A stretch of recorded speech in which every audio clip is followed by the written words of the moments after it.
Wartime was not a good time for most Taiwanese. Taiwanese were flexible. There were people who figured out how to make pretty good money during the war. There were people that learned skills that were useful after the war. But the standard of living for most Taiwanese, probably starts stagnating and then sinking during this period. Okay, so this is not a good period to be Taiwanese. Taiwan maybe did somewhat better than Japan. The Japanese cities were bombed, bombed pretty flat during the war. Taiwan was also bombed, but not as much as in Japan. Most Taiwanese were in agriculture. Okay. By the time of Pearl Harbor, when Japan begins fighting with the United States, agriculture has already become an almost completely controlled sector, okay, where there's almost no market economy left. The government starts by monopolizing rice exports. There's a period of inflation before and during the war. Rice prices have risen in Japan. Well, that's okay because that's helping out the rice farmers who otherwise would be struggling in Japan. But Japan doesn't want the high prices the consumers are paying in Japan to go to the Taiwanese rice farmers. So the government monopolizes exports, and then it sets the price each year for how much it's going to pay for this exported rice, and then it sells the rice in Japan itself at the market price, and the difference, that's the government's monopoly profits. And the government makes about 20%, okay, on each unit of rice it sells to Japan. That's basically a tax on money, the money that would have been going to Taiwanese farmers. Okay, now this is money going to the Japanese government that's ruling Taiwan. Eventually, the government just decides they're going to control all rice prices in Taiwan. They control some other prices as well. Okay, but they want to keep rice prices low. That keeps people in the cities happy, and a lot of the city residents in Taiwan at this time are Japanese. But also, the Japanese are interested in building up manufacturing now in Taiwan, and they want to kind of encourage workers to go into manufacturing. So keeping food prices low is also a way of kind of subsidizing manufacturing industry. Well, with these low prices, tenant farmers are struggling, so they go and they control rents. They basically go back and say, we're going to control the rents at the old level before the inflation, okay, keeping rents low. This is going to give the tenants some breathing space. Okay. Of course, this is going to hurt the landowners. And the landowners, they may be tempted to try to get rid of these tenants, so there's other regulations that keep the landowners from forcing the tenants off the land. The tenants pretty much now get control of the land, and they just have to pay this tax, which is probably in real terms is lower than they used to pay, okay, to the landlords. But they have to produce rice also at very low prices. Landlords now, okay, they're not making a lot off the land. They also start controlling, the government also starts controlling land prices and also sets land prices low. With these fixed land prices, this also discourages investment in land. The Japanese government's policy generally is, investment in land and agriculture is all very good in the long run, but in the short run, we're in a war, there's more important things. So they're basically trying to push resources out of agriculture and into manufacturing. By 1941, the government decides that it's going to determine now what crops are grown in Taiwan. Okay? I think usually probably what they do is they go into an area and just say everybody has to grow what they grew last year. But if they want to grow more rice or less rice, or there's some particular crop they need, okay, they can go in and they can tell the farmer, you're not growing rice this year, you're going to grow sweet potatoes. Okay? So now, by the time that Pearl Harbor occurs, okay, and the United States gets involved, we already have a situation where the government makes all the decisions pretty much in agriculture. The tenants just pretty much obey the government. They produce crops at below market prices. They pay rents at below market prices. The landlords, they really don't have much to think about. They get some of these rents, but they're not really too interested in the land anymore otherwise. So agriculture is has a bad time during the war, and that's why I say that most Taiwanese, their standard of living was probably suffering. There were some opportunities in industry. Okay. Japan, they had this policy. They said Taiwan is for agriculture, Japan is for manufacturing. And I pointed out that's not quite right, that actually, if you consider all the manufacturing done by the sugar industry, Taiwan some years was doing more manufacturing than Japan was, in terms of value added per unit of GDP. But generally, yes, Taiwan was for food. And that was what the Japanese thought was Taiwan's main purpose as a colony. Now, though, they start taking interest in another feature of Taiwan. Taiwan, has very high, steep mountains. It's not that big an island, and the highest mountain gets up to about over 3,000 meters. So there's a lot of change in elevation. Taiwan is also a wet place with a lot of rain. Okay? When you have water and you have slopes, you have hydroelectric power. Nowadays, there's such a big demand for electricity. Hydroelectric power, even in Taiwan, is probably no more than a couple percent of the total supply of electricity. But back in these early days, where most people didn't use electricity, it was mainly something just used by some important industries. Hydroelectric power made a huge difference, and Taiwan's hydroelectric power eventually made Taiwan one of the cheapest producers of electricity in the world. Okay, particularly in Asia, and I think in the world in general. One of the big projects here was the Sun Moon Lake project. The Sun Moon Lake is a big lake up in the mountains. Well, they put in kind of some dams to make the lake even bigger, and then they put in some of these big pipes to so the water could go downhill, could kind of rush down through the pipes. The water going through the pipes would turn the turbines. That's a big, electrical generator. So the Sun Moon Lake project starts sending electricity all through Taiwan. Electricity becomes cheaper here than it would be, say, in Japan. Okay, this is good for Japan. There's some things that really need electricity. Okay? One of the main users of electricity in Taiwan was aluminum. The Japanese move about 20% of their aluminum industry to Taiwan. Aluminum is a product that, it comes from bauxite, but bauxite is really pretty cheap. The cost of making aluminum is mainly in the energy usage. It takes a lot of energy to make aluminum. So you make aluminum wherever there's cheap electricity. Okay, you make aluminum in Taiwan. Later on, after the war, when other industries begin developing and electricity starts rising in price, eventually the aluminum factory will be closed down. Aluminum sulfate, okay, that's important for gunpowder during this period. Okay, so there's also a big production of aluminum sulfate in Taiwan. Iron and steel, those take a lot of power. You start seeing the beginning of an iron and steel industry in Taiwan. And also cement is a big energy user. Okay, so we start seeing cement factories in Taiwan. Among the sugar companies, okay, and sugar now has become a government-controlled cartel. And one of the things the government is doing with the sugar industry is they're pushing it to produce more alcohol. Okay? This is for fuel, it's not for drinking. And the alcohol actually is something they add to the aviation fuel. The Japanese know, with the war coming, they may be short of petroleum. Okay, so they need to start looking at things like fuel additives to help stretch the petroleum further. There's also some new industries that are developed just because the Japanese understand with the war there's going to be a shortage of shipping. Okay, we don't want to have to ship a lot of stuff back and forth, so maybe Taiwan should start becoming a little more self-sufficient. So there's some factories set up for textiles, okay, and also for paper. This is part of kind of import substitution projects. With all this going on, from the late 30s to about 1942, Taiwan's industrial workforce doubles.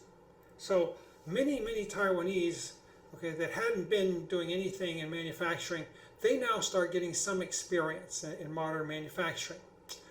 This may help later on, okay, when Taiwan starts industrializing further. I've never really seen though any real good evidence, okay, of how important this sort of training during the war really was to Taiwan. I've talked before about some of the right-wing nationalists. They like setting up these public-private corporations, mixture of public and private, half and half. They did this in Taiwan. One of the corporations they changed into a public-private corporation was the Taiwan Electric Company, which had started out as a private corporation. I think with the Sun Moon Lake, the government got involved with that, and then they turned the whole corporation half public. Okay? But one really big company that becomes important to Taiwan's economy during this period is the Taiwan Development Company, or the Taiwan Development Corporation. In this corporation, the government of Taiwan started out with a lot of land it wasn't doing much with. Okay, it decides, for our part, we're going to donate this land to the corporation. Please give us half the shares of stock. And then they put some pressure on the sugar companies. You know, they say, yeah, you're making pretty good monopoly profits here. You know, we've got this cartel set up for you. Why don't you take this money and invest it in the Taiwan Development Corporation? So you get these Japanese companies in Taiwan putting their profits there. Okay, they put in the capital, and then they own half the company. Now, of course, it's the government pretty much managing the company during this period. This company is a conglomerate. Okay, I mean, they're throwing a whole bunch of stuff into it. Okay, and it does a lot of different things. Some of the government land is up in the mountains, and they do forestry. You know, during the war, you might think of war, you think iron and steel, but wood's also an important product. So they really kind of do more forestry projects. And today, some of the areas where you go up with the forest railroads, or into some of the, you know, what's left of the old forest villages, some of those were kind of set up during the wartime. Okay, where, you know, they were really trying to get wood out, okay, for the war effort. A lot of the land put in was farmland. Some of this land is basically just the company acts as a landlord and you know, lets tenants farm the land. The company also gets into some experimental projects, okay, sweet potatoes. And they're growing the sweet potatoes because they want to take the sweet potatoes and turn parts of sweet potatoes, the starch, kind of put it in as an additive for fuel. You hear some of this on, in Europe sometimes after the war, you hear about engines kind of running on potato peelings, okay? Something along this line. I'm not sure this was ever very successful. They also get into this quinine. Okay, quinine is the drug for malaria. Well, of course, a lot of the war is going to be fought down in the South Pacific, Southeast Asia. A lot of malaria down there. Okay, so they grow and I'm not sure how to pronounce this, cinchona, whatever. They grow this plant that's used to produce quinine, and I don't know how successful this was either, okay, but they tried to turn Taiwan into a quinine producer. They also got into things like cotton. I'll show you a picture of that in a second. Trying to grow cotton, also trying to manufacture the cotton into textiles. Okay, this was to make Taiwan more independent. The Taiwan Development Corporation operated everywhere, but they were especially interested in eastern Taiwan, which is an area of the island that's kind of more isolated. It's not well developed, and they wanted to kind of set that up as their base and develop a lot there. They thought that was a good place that had a lot of resources that had not yet been developed, and maybe they could make money in that area. They didn't just work in Taiwan, okay, and they worked a lot of places that the Japanese took over. They would follow the Japanese army in, and they would set up projects there. Sometimes it was in coordination with the Taiwan economy. Sometimes it was just independent projects, okay, to try to make money for the corporation. One of the big operations they had was in Hainan Island. Okay. Now, their real idea going into Hainan Island after the Japanese captured the island for the Chinese is that they wanted to develop at large scale. They had this plan they brought to the government. They said, we Japanese, we developed Taiwan. We've turned it into this wonderful place. We can do the same for Hainan. We've got the Taiwan experience. We'll put the Taiwan experience to work, and we'll turn Hainan into a second Taiwan. I'm kind of skeptical they could have done that, but basically the Japanese government said, yeah, you're pretty good, that's a good idea, but we're in the middle of a war, and we just don't have many resources to put into that sort of long-term project, so let's wait till we win the war, and then we'll turn you loose on Hainan. Okay? So they stay around Hainan, and they do investments in things like cattle farming. I know they also ran some bus lines, doing construction. Okay, but so they become interested. They're very interested in that area. Excuse me.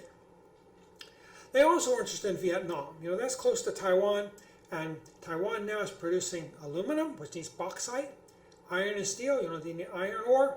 Vietnam has a number of mines, and so they start going out operating mines in Vietnam so that they can ship the ore back to Taiwan for processing. So this is a case where they're getting involved elsewhere to try to support the Taiwanese economy. Okay, so they do some of this. They have a number of small projects, all over Southeast Asia and parts of China. The furthest I've heard them going is the Andaman Islands. This is a chain of islands between Burma and India that the Japanese took over. I can't remember what they did there, but there were some Taiwanese at the end of the war were stuck way over in the Andaman Islands. I told you they were getting interested in cotton. Okay, they're growing it and turning it into cloth.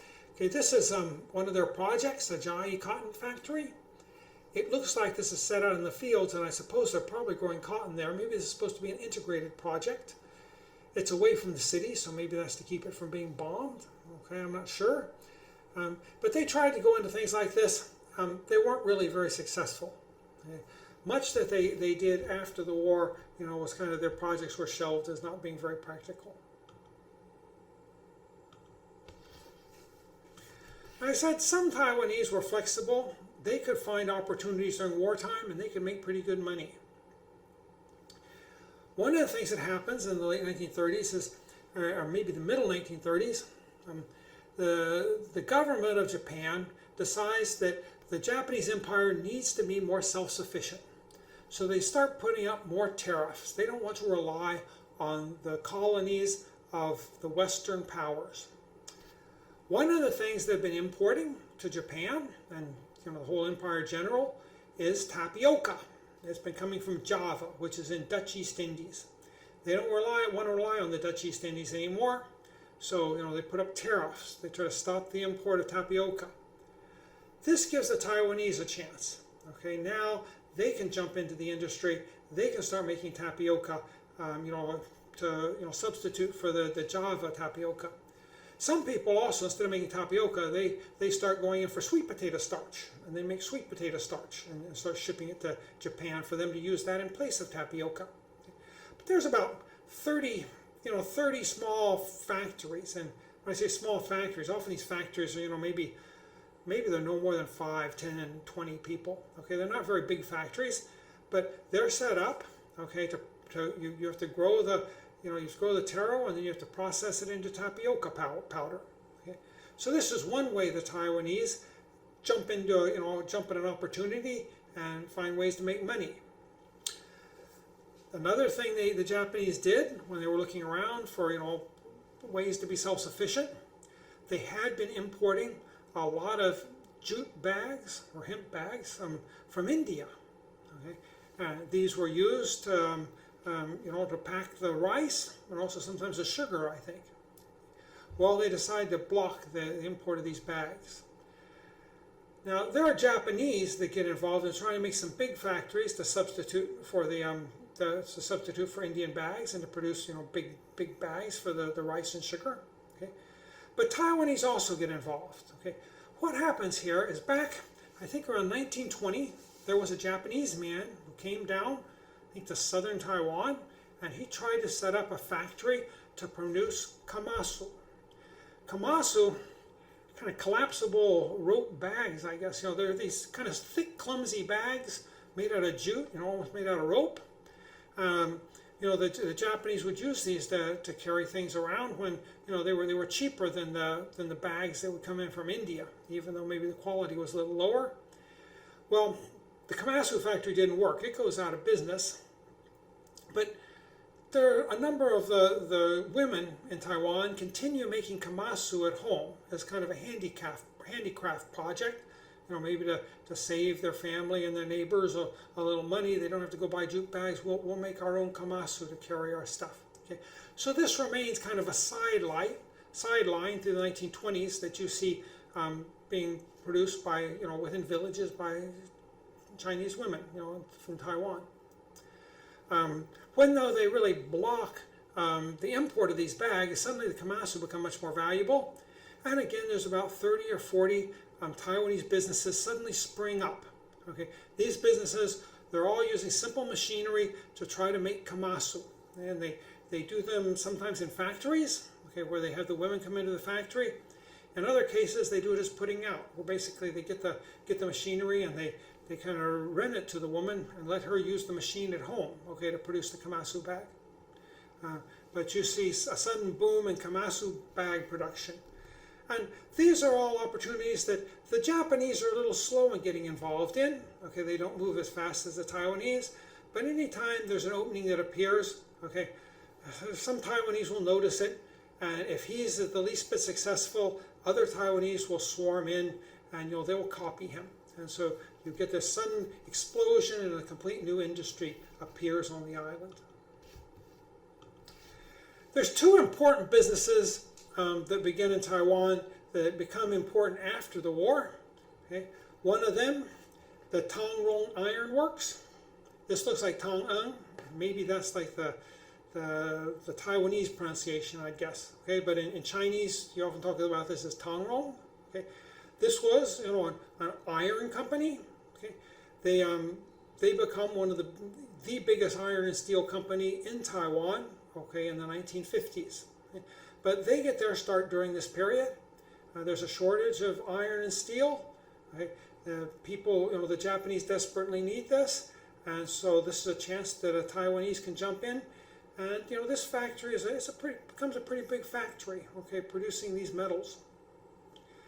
The other big enterprise that gets its start during this period is Datong.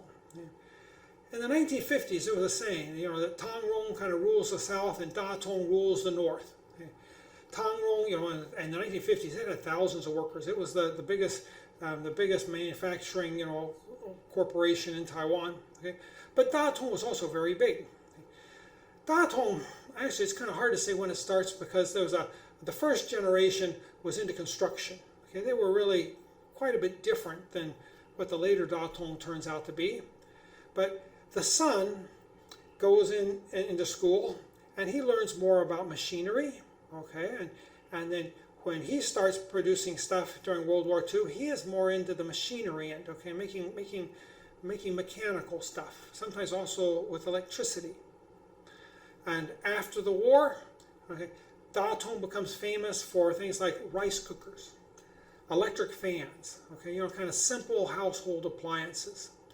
And so this is another company that gets its start during the war, okay, when the Japanese are kind of desperate for manufacturing. Some Taiwanese, they take an opportunity to get their company started that will eventually become very important to Taiwan's economic success.